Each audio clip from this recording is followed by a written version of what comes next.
हाबानि फारिलाइखौ मावजेननायखौ जों बाइबेलाव नुनो मोनो। गिबिथि नखर प्रथम नखरखौ इसोरा आदम आरो हवानि जिबनाव मावनायखौ जों मोनो। बाइबेलाव जेब्ला जों नायो जागायजेननायनि लिरनाय 2:18 बेबायदि लिरदों। आरो फोरबो इसोरा होनबाय मानसिया हारसिङै थानाया गाहाम जानाय नङा।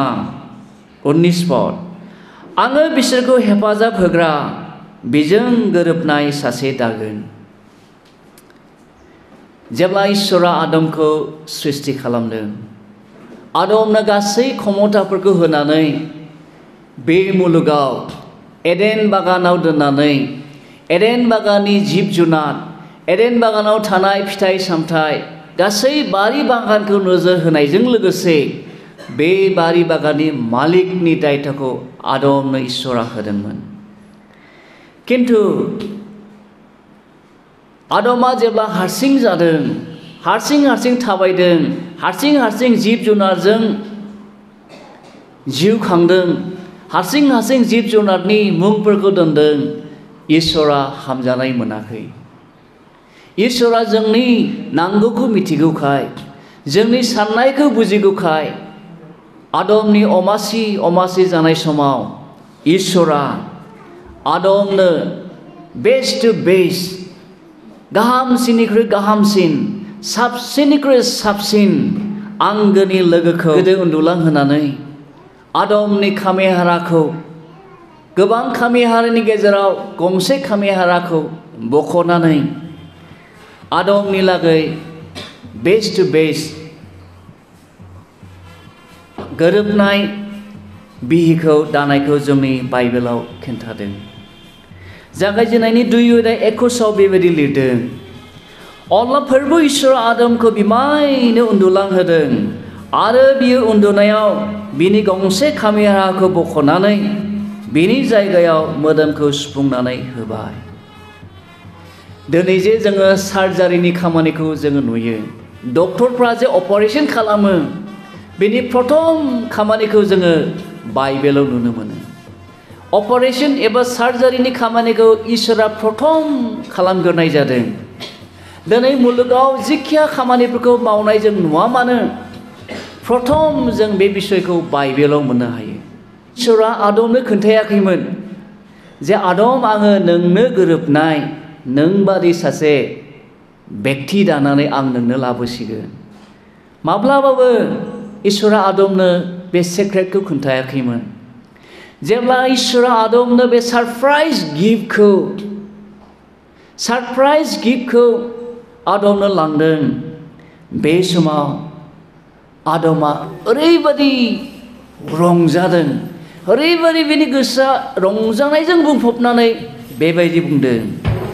अब्ला आदमा होनदों बेनो आंनि बेगेंनि बेगें आरो आंनि मोदोमनि मोदोम बेनो हौवाजों मुंख'जागोन मानोना बेखौ हौवानिफ्राय दिहुननानै लानाय जाबाय। आदमा ओरैबादि एक्साइट जानानै बुंबाय बेनो आंनि बेगेंनि बेगें बेनो आंनि मोदोमनि मोदोम। गोबां समाव हाबा जानायनि सिगां जोहोलाव आरो सिख्लाफ्रा सानबाय थायो आंनि जिबननि लोगोआलाय सोर जागोन। गोबां समाव जोङो गावनि जिबननि लोगोखौ बासिनानै लानो समाव गोबां जों जुजिनो गोनां जायो। गोबां समाव जोङो सानो बेनो जामारगोन नामा आंनि जिबननि लोगोआलाय। माब्लाबा सानगोन बै आइजोआनो जामारगोन नामा आंनि जिबननि लोगोआलाय। आन्थाय जेब्लासिमहालागै जोङो हाबा जानाय नङा इसोरा जे जोंनि लागै थि खालामनानै दोनदों जाय गोरोबनाय सिंग्रिखौ जोंनि लागै दोनदों जाय गोरोबनाय सेंग्राखौ जोंनि लागै दोनदों जों बेखौ मिथिनो हाया। आन्थाय बेखौ जोङो माब्ला जों मिथिनो हायो हाबानि दिनावसो जों मिथिनो हायो। बाइबेलाव जेब्ला जोङो नायो इसोरा हाबाखौ सान्थिजों फसंदोंमोन। आदम आरो हवानि नखरा सान्थिजों बुंफबनायमोन। एडेन बागानाव बिसोरो सान्थियै जिउ खांदोंमोन। जिब जुनारफ्रा आदम आरो हवानि बेरेखा नङामोन।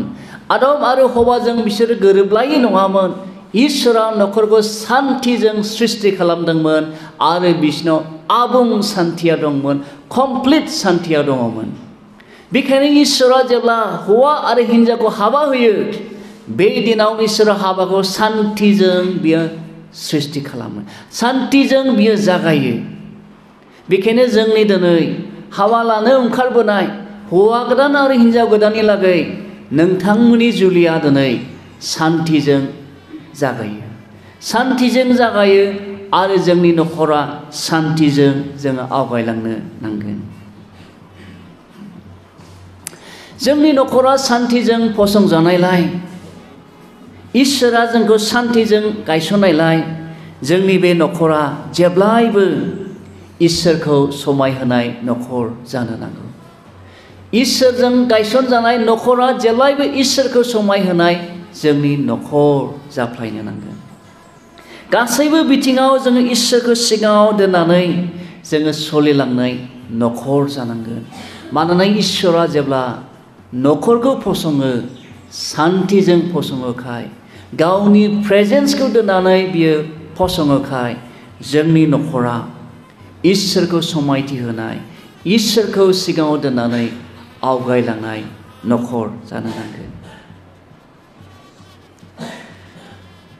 जेब्ला सासे हौवाया एबा सासे सिख्लाया हाबा जायो, बे दिननिफ्राय जोङो संसार फारसे आवगायलाङो।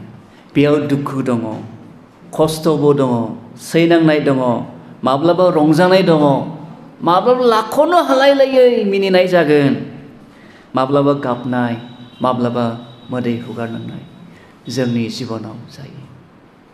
नाथाय इसोरा मानसिखौ हले नैबेबायदि गाबनाय दुखु जानायनि थाखाय आदम हबानो जुलि होआखैमोन।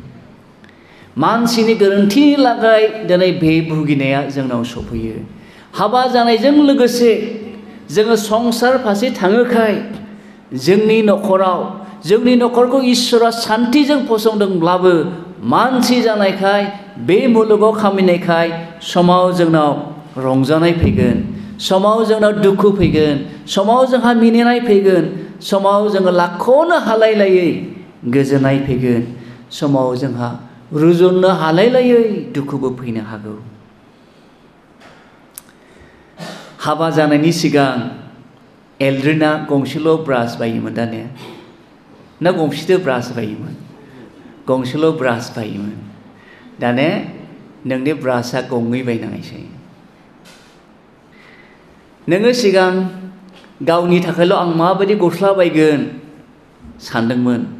संसाराव हाबनाय लोगो लोगो दाने नों साननांसिगोन, आंजों लोगोसे आंनि आंगो लोगो दंसै। दाने नोंनि रेसपन्सिबिलिटिया बारायलांनोसै। हाबा जानायनि सिगां नोंसोरो सानैबो गाव हारसिंनि थाखायल' सानोमोन। दा नोंसोरो सासेया गुबुन सासेनि थाखाय साननो गोनां जासिगोन। रेसपन्सिबल बेक्ति नोंसोरो दिनैनिफ्राय जासिगोन। हाबा जानायनि सिगां जोङो उदां जायो। गोबां समाव फिसाफ्रा बिमा बिफानाव जोङो भरसा खालामो, खिन्थु जि दिनाव जोङो हाबा जाबाय, बे दिननिफ्राय जोङो सासे दायित्व गोनां रेसपन्सिबल बेक्ति जों जायो। दिनैनिफ्राय एल्ड्रिन आरो हिरा, नोंसोर सानैबो रेसपन्सिबल बेक्ति जाबाय। बाइबेलाव बेबायदि लिरनाय दं, जोङो मानसिया गावनि बिमा बिफाफोरखौ नागारनानै गावनि बिहिजों थायो आरो बिसोरो सानैजों सासे जायो। दिनै हाबानि गेजेरजों जुदिও नोंसोरो टु पार्सनेलिटिस, सानै गुबुन गुबुन आइडेन्टिटि दङ, गुबुन गुबुन साननायफोर दङ, गुबुन गुबुन बेबहारफोर दङ, अब्लाबो नोंसोर दिनै सानैजों सासे जाबाय, सानैजों मोनसे मोदोम जाबाय। जुदिও जोंनि साननायफ्रा मिलायाब्लाबो बेखौ नोंसोर एडजास्ट खालामनो नांसिगोन। हिराया माबायदि सानोमोन, बे साननाया गावनिल' सानालासिनो एल्ड्रिना माबायदि सानो बेखौबो बुजिनो सोलोंनांसिगोन।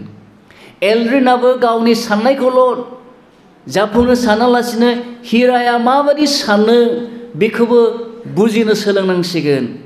मानोना दिनैनिफ्राय नोंसोरो सानैजों सासे जानायलाय नोंसोरो सासेया गुबुन सासेखौ बुजिनो जों सोलोंनांसिगोन। जुदियो बे बुजिनायाव टाइम लागोन अब्लाबो नोंसोरो सासेया सासेखौ बुजिनानै नोंसोरो मोदोम मोनसे जागोनखाय मोदोम मोनसे जानानै जिउ खांलांगोनखाय दिनैनिफ्राय नोंसोरो बे बिषयाव गोसो होनांगोन जे जाहाथे नोंसोरो सासेया गुबुन सासेनि दुखुआव बानस'लांनो हायो। जुलि लानायनि गेजेरजों दिनै नोंसोरो मोदोम मोनसे जाबाय आरो नोंसोरनि साननायाबो मोनसे जानांसिगोन। इसोरा हाबा होनायाव आदमनो मोनसे उपाधिखौ होदों। बेनो जाबाय आदम, बिनि मानियानो जाबाय बिफा। हाबा जानायनि सिगां जोङो बिफानि उपाधिखौ जों मोननो हाया। हाबा जानायनि सिगां सोरबा बिफानि उपाधिखौ लाबायब्ला बे बारा थिग जायाखिसै बियो। खिन्थु बिफानि उपाधिखौ जों माब्ला मोनो? जेब्ला जोङो हाबा जायो। बेबायदिनो हबा बेनि ओंथियानो जाबाय गोथांफोरनि बिमा। हिराया दिनैनिफ्राय बिमा जानायनि टाइटेल दिनै मोनबाय। हाबा जानायनि सिगां सोरबा आइजोआ सोरबा सिंग्रिया बिमा जायोब्ला बिमानि टाइटेलखौ लायोब्ला आं सानदों बियो बारा समाजाव गोरोबनायखौ जों नुवा।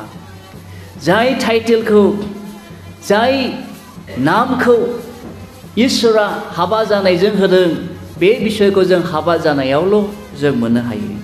दिनैनिफ्राय इसोरा जेरैबायदि आदमनो हाबानि समाव होदोंमोन टाइटेल होदोंमोन बेबायदिनो नोंसोरनो बिफा आरो गोथांफोरनि बिमा जानो इसोरा नैबे टाइटेलखौ होबाय। जाबायब्ला जोंनि बिसायनि कर्तब्यआ जोंनि बिहिफोरनि सायाव। जोङो न'खरनि बिगोमानि दायित्वखौ जोंनो होनायलाय बिहिखौ अननाया, बिहिखौ जोथोन लानाया, बिहिखौ नोजोर होनाया जोंनि दायित्व। जोङो सासे मोजां ख्रिस्टियान जाबायब्ला जों जोंनि बिहिखौ अननो सोलोंनांगोन। बुदला सुदला खालामोब्ला जानाय नङा। दिनै गोबां ख्रिस्टियान न'खरफ्राव जों नुयो असान्ति जानाय, न'खर गावस्रानाय। बेयो मानो जायो? हौवाया हिन्जावनि साननायखौ बुजिया, हिन्जावा हौवानि साननायखौ बुजिया। जाहोनाव जोंनि न'खरा ख्रिस्टियान न'खरफ्रा बायफ्रुनायखौ जों नुयो। खिन्थु इसोरा बेबायदि न'खर जानायखौ हामजाया। इसोरा जोंनि न'खरखौ सान्तिजों फसंनायलाय जोंनि न'खरा सान्तियै थानो नांगौ आरो जों बिसायफ्रा बिहिफोरखौ जों अननो नांगौ। मानोना बिहिफ्रा बिसायनि अननायखौ जेब्लायबो हामलायो। बिहिफ्रा मिथिगोन बिसायनि अननायखौ बिसोरो माबायदि हामलायो। गोरलै गोरलै बिसय, गोरलै गोरलै सहाय जायखौ जोंनि नोजोराव जेबो नङा बेबायदि गोरलै गोरलै सहायखौ बिसोरो जोंनिफ्राय लुबैयो। गांसेनि फिथरनि 3:7 बेबायदि लिरदों, हौवाया मिथिनो नांगोन जे हिन्जावा हौवानिख्रुइ बोलो गैसिनै। बेनिखायनो सहाय खालामनांगौ आरो मान होनांगौ जाहाथे नोंनि आरज खालामनायखौ इसोरा नाजावनाय बायदि। जोङो मिथिगौ इसोरा आदमनिफ्रायसो खामि हाराखौ बख'नानै हौवा दानायखाय आइजोफोरहा हाजारब्लाबो हौवानिख्रुइ बोलोआव एसे खमिसिन। हौवाफ्रा दै बाल्थिंनि जोङो रोगानो हायोब्ला हिन्जावफ्रा दै बाल्थिंनि दैनानै रोगानो हायाबो जानो हागौ। बे बिसयफोरखौ जोङो नोजोर होनानै जोङो जोंनि बिहिफोरखौ सहाय खालामनो जों सोलोंनांगोन। आदमनि ओंथिखौ जेब्ला जोङो बाइबेलाव नायो बेनो जाबाय बारि बागाननि मालिक एबा बिगोमा। जागायजेननायनि 2:19 इसोरा आदमनो बेंनायनि नोजोर लानायनि दायित्वखौ होदों। बेजों जोङो मिथिनो हायो जे आदं एबा बिफाहा न'खरनि गिदिं बिबान दं। न'खरखौ खांलांनाय, न'खरखौ जोथोन लानाय, न'खरखौ लुखांनायनि दायित्वआ जों बिफाफोरनियाव थायो। बेखायनो इब्रायनि 13:4 पौला बुंदों, हाबा खालामनाया बयजोंबो मान होजाथों आरो बिहि बिसायनि गेजेराव फोथायजाथाव जाथारनांगोन। गोबां समाव जोंनि बिहिफ्राबो बिसायखौ सन्देह खालामो, बिसायाबो बिहिखौ सन्देह खालामो। बेबायदि सन्देह खालामनायखौ जोंनि जिबनाव दोननो नाङा, जोंनि न'खराव दोननो नाङा। जेब्ला जोंनाव बेबायदि सन्देह जागोन, बे सन्देहआ जोंनियाव लासै लासैसो बारायलाङो। बेखायनो नोंसिनि गेजेराव मोजां बुजिलायनाया थानांगोन, कनफिडेन्ट होननाया थानांगोन, ट्रास्ट होननाया थानांगोन, भरसा खालामनो हानाय थानांगोन। कल'सिनि 3:18 बेबायदि लिरदों, हिन्जावा गावनि बिसायनियाव मानिनानै थानांगौ आरो मान आरो आदर्श खालामनांगौ। बे जाबाय बाइबेलनि फोरोंनाय। गोबां समाव जोंनि बिहिफ्राबो बिसायखौ जेब्ला मान होनो रोङा जायो, आदर खालामनो रोङा जायो, बे समावबो बिसायफ्राबो रागा जोङो। जोंनि बिसायफ्राथ' बहाबा थांनानै मेंनानै फैयो, समाव बेबसाय खालामनानै मेंनानै फैगोन। बे समाव मोखां नुग्रोमोना खाब्रां राव बुंब्ला हौवाफ्रा हामा मोनो। आं सान्दों बेबायदिखौ जों खालामनो नाङा, जाहाथे मेंनानै फैनायाव आरोबाव दुखु मोनबावा। जेब्ला मेंनानै फैयो, फंसे गोदै राव खोनायोब्लानो, दै गिलासे लोंहोयोब्लानो हौवाफ्रा गोजोननाय मोनो। दा बेबायदिखौ खालामालासे अननायजों जेब्ला जोथोन लागोन, जोंनि न'खराव सान्थिया जेब्लायबो थाफ्लायगोन। एफिसिनि 5:22-26 बाइबेलाव बेबायदि लिरदों, पौलनि परामर्शआ बेनो, जेरै ख्रिस्ट'आ मण्डलीनि खर', बेबायदिनो हौवाया हिन्जावनि खर'। बेखौ पौला प्रकाश खालामो। हिन्जावा गावनि बिसायनि दुखुखौ बानस'नो हाग्रा आरो गोसोनि गारायखौ सोखानो हाग्रा मुलि बायदि जानांगौ होननानै साबसिनथार मेथाइनि 4:11 बुंदों। जोंनि हौवाफोरनि दुखुखौ बोखारनो हाग्राया बिहिफ्रासो। बिहिफ्रा एनिथिं केन बी डान। जोंनि न'खराव बिहिफ्रा जिखियाखौ खालामनो हायो, न'खरखौ लुखांनोबो हायो, न'खरखौ धंसबो खालामनो हायो। बेखायनो बिहिया बिसायनि एबा न'खरनि सोखाग्रा मुलि बायदि जानांगौ। मोजां, बिसिनि न'खरा बेसेबां अनज्लायनाय, ख्रिस्ट'नि बोरजों गायसनजानाय न'खरखाय नाहर बिसिनि न'खरा बेसे उन्नति। मानसिफ्रा नोंसोरनिफ्राय सोलोंनो गोनां जाथों। बेबायदि आदर्शजों नोंसोरो जिउ खांलांनांगोन। हिन्जावा बिसायनि मावफुंजोबनो हायै हाबाखौ हेफाजाब होनानै मावफुंनांगौ। आदमा जिखौ मावफुंनो हायाखैमोन, बेखौ मावफुंनो थाखाय हौवाखौ इसोरा होनायलाय आरो नोंसोरो सानैजों गोसो मोनसेयै जेब्ला आवगायलांगोन, नोंसोर इसोरनि बोरजों मावफुंनो हागोन। दिनैनिफ्राय हिरा आरो आलद्रिनि लागै नोंसिनि जिबनाव गोदान जाथि बाहागि, गोदान बिमा बिफा आरोबाव दाजाबबावनाय जाबाय। नोंनि बिमा बिफा जाबाय, नोंनि जाथि बाहागि जाबाय। हाबा जानायाव इसोरा जोंनो गोदान बिमा बिफा एड खालामो। हाबा जानायजों जोङो आरोबाव गोदान बिमा बिफा जों मोनबावो। जोंनि जोनोम होनाय बिमा बिफा आरो हाबा जानाय समाव इसोरा जोंनो आरोबाव गोदान बिमा बिफा दाजाबनानै होबावो। बे जाबाय इसोरनि ब्लेसिं। बोसोन बिजाबनि 12:4-14:1 बेबायदि लिरदों। आं सानो गियानि, बेयाव बेबायदि लिरदों, गियानि हिन्जावा गावनि न'खरखौ लुखाङो। गियानि हिन्जावा बिसायनि खर' हमजानाय मुकुट बादि जायो।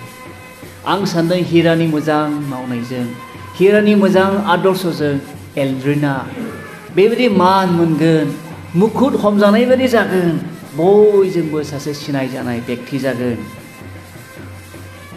बेयो माजों जागोन? जेब्ला हिराया मोजां आदर्शजों न'खरखौ बेंलांगोन। मानोना बाइबेलाव बेबायदि बुंदों, गियानि हिन्जावा गावनि बिसायखौ नामदांखा खालामो होननानै बोसोन बिजाबनि 21 बुंदों। बाइबेला जोंनो फोरोंदों इसोरा जे जोंखौ अनो, बे अननायनि प्रकाशखौ इसोरा माजों दिन्थिदोंनो? बोसोन बिजाबनि 22 बेबायदि लिरदों, नोंनि मोजां हिन्जाव मोननायानो मोजां जिनिस मोननाय बायदि, आरो फोरबोनि नोंखौ अननायनि सिनआ बेनो। फोरबोआ जे आंखौ अनो, बे अननायनि सिनआ मानो? मोजां बिहि मोननाया। फोरबोआ जे हिराखौ अनो, बेनि सिनआ मा? नोङो मोजां बिसाय मोननायजों।